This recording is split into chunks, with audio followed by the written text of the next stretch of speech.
Si. Merci. La parole est à Madame Marie-Claude Varayas. Merci Madame la Présidente. Ma question, Madame la Ministre, porte sur la conséquence de la suppression de la taxe d'habitation sur les politiques locales en matière de logement social. Madame la Ministre, la suppression progressive de la taxe d'habitation sur les résidences principales affecte les conditions de financement des collectivités par la réduction de l'assiette de leurs prérogatives d'imposition directe. Un effet pervers de la réforme apparaît sur le terrain dans nos communes. Il s'agit d'une conséquence négative indirecte sur les politiques locales en matière d'accueil de logements sociaux. En effet, pour les maires assujettis aux obligations de l'article 55 de la loi SRU, l'implantation d'une proportion de logements conventionnés n'est pas une option, mais une obligation légale. La particularité fiscale du secteur logement social réside dans les exonérations de fiscalité foncière locale dont il bénéficie, et ce pour une période allant jusqu'à 30 années, et que l'État ne compense quasiment pas. Avec la fin de la TH, les futures constructions de logements sociaux ne généreront donc quasiment plus de ressources fiscales pour les communes d'accueil. Ces dernières vivront dans un étonnant paradoxe: davantage de charges liées à la prise en compte éducative et sociale d'un public fragile et une privation de ressources liées aux exonérations de foncier bâti cumulées à la disparition de la TH.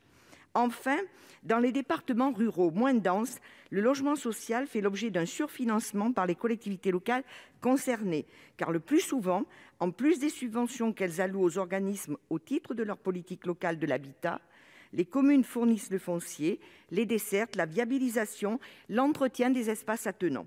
Au final, les coûts assumés par les communes ou leurs groupements pour l'accueil du logement social s'avèrent essentiels au mode de financement du secteur. La réforme de la TH, si elle n'est pas corrigée sur ce point, risque de donner un véritable coup d'arrêt à la politique de construction d'un secteur déjà bien à la peine après la loi ÉLAN et les ponctions financières qui l'ont suivi.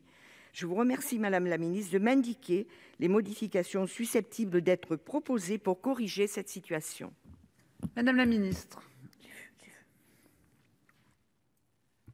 Merci Madame la Présidente. Madame la sénatrice Varalias, le sujet que vous signalez est complexe. Il fait intervenir deux facteurs. D'une part, la TH sur les résidences principales a été supprimée, ce qui fait que les logements sociaux, comme les logements privés, ne généreront plus de TH à compter de 2021, mais je ne vous apprends rien. D'autre part, grâce au nouveau schéma de financement entré en vigueur cette année, chaque collectivité a été intégralement compensée de sa perte de TH ou de taxe foncière par l'intermédiaire d'un mécanisme fiscal pérenne, dynamique. En matière de logements sociaux précisément, il convient de distinguer ceux déjà construits, le stock, de ceux qui le seront prochainement, le flux. Pour les logements sociaux déjà construits, la refonte de la fiscalité ne pénalise pas les communes. Je l'ai déjà dit, elles seront intégralement compensées de la perte de taxe d'habitation que pourraient générer ces logements de manière pérenne et dynamique. Et en ce qui concerne la future construction de logements sociaux, la loi de finances pour 2020 prévoit la remise d'un rapport au gouvernement, au Parlement, en 2023, pour examiner la crainte soulevée par certains observateurs que les maires ne seraient plus incités à les construire, car ils ne percevraient plus de taxe d'habitation au-delà de la taxe foncière qui fait, elle, l'objet d'une exonération de longue durée dont bénéficient les bailleurs sociaux. Or, pour la taxe d'habitation, cette situation est la même pour toutes les catégories de logements. Et pour la taxe foncière, cette exonération de longue durée existait déjà avant la refonte de la fiscalité locale et n'a pas été modifiée. La difficulté provient davantage du caractère partiel de la compensation de cette exonération de taxe foncière pour les communes. Cette question nécessite une analyse approfondie et doit s'inscrire dans un cadre global. On doit préciser en premier lieu que l'idée simple d'une meilleure compensation sur le foncier aurait un coût budgétaire certain pour l'État pour un résultat incertain.